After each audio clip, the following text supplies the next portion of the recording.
Hey guys, how's it going? My name is Gamer Addicts, and today we're going to be doing something just a little bit different. Today I'm going to be telling you about my top 5, not worst, but most disappointing games of 2015. Keep in mind though, that these opinions are just my opinions. I mean, the games haven't flopped, they're not really bad games, they're just the most disappointing games that, in my eyes, of this year. So, let's crack on. For number 5, I've chosen Batman Arkham Knight. First of all, I just want to point out that I ended up getting a Steam refund for this game because it was broken, and that obviously ruined the game for me, for starters. First of all, the hype of this game, in my opinion, it's kind of been overhyped, and it was just really boring.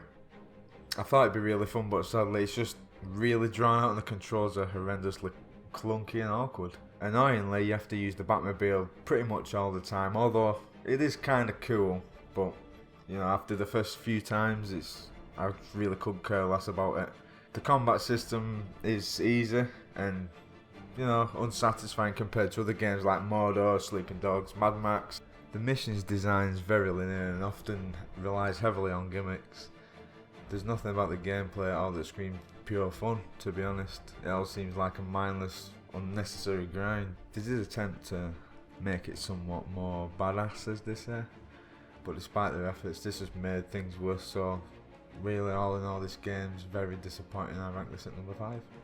In at number 4, I've chosen Star Wars Battlefront. I came in with the expectations of this game of it being really, really good, but sadly it just didn't do any justice for me.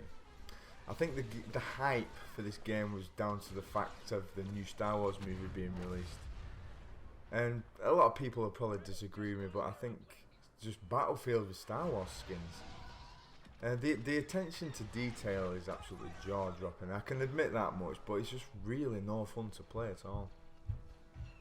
To me, it's missing that magical something that makes a good game great.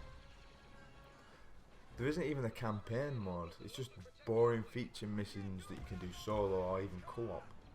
And even they're quite disappointing. But the bottom line is, this game is fun for about 3, maybe 4 hours. I paid £45 for this game, bursting with excitement to play it, only to play it for around about 8 to 9, 10 hours maybe, bored out my mind before trading it in. Number 3. Just Cause 3. First of all, loading times, you know, I'm sure they're quicker in GTA 5. Horrendous loading times, as people can probably agree with that. Graphics, in some parts of this game it's really grainy, but others fairly decent. There's a lot of frame drops from time to time too, which, well, it's really annoying. I know some people are going to say, oh, the frames only drop when there's loads of explosions. Well, that's not true. I mean, not only myself, but a lot of people on the internet, and I've read reviews about it, that the frames even drop when they're just walking around.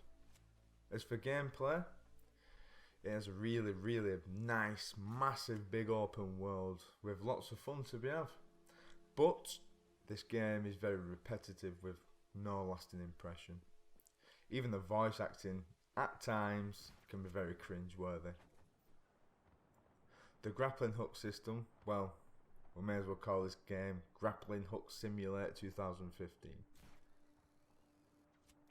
The weapon usage and aiming doesn't feel smooth at all.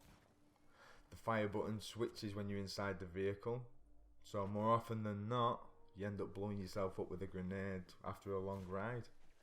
Considering how much of an improvement it was supposed to be according to the developers from Just Cause 2, it's not bad, but I feel as if more could have been done with the game. So all in all, the game is mediocre at best, and I'm rather disappointed considering what it could have been. If you are considering buying this game, I'd probably wait until the price drops and the issues such as frame rates has been fixed, because in my opinion, it's not worth the full price. Number 2, The Order 1886. This is officially the best looking game I've played since the release of this generation, but yes, there is a but. The story is way too short, to top it off I'd say at least. At least 85 to 90% of this game is cinematics. So grab your popcorn and make yourself comfortable because you're in for a good film. The game, it suffers from a dreadful design with a rolling format of cutscenes, quick time events, occasional shooting and pointless walking around laid out over the next few hours. The pacing is dreadful and almost every element of gameplay is bland and ultimately boring. Overall, the Order 1886 will go down as possibly one of the biggest wasted opportunities in gaming history. 5 years of development for a measly 6.5 hours of mundane gameplay. It's completely unacceptable.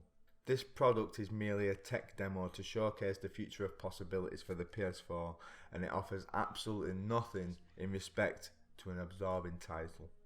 The lackluster story, dreadful mechanics and shoddy design structure render this game a major letdown. And it should be avoided at all costs unless you can borrow the game or possibly rent it, but even then it's not even worth your time. The Order 1886 and chill, anybody? No? No, I thought not. Well, you've made it this far. Number 1. Tony Hawk's Pro Skater 5. Despite some noble efforts to take Tony Hawk's back to its old school roots, Pro Skater 5 is ruined by glitches, sluggish movement, dull, lifeless levels.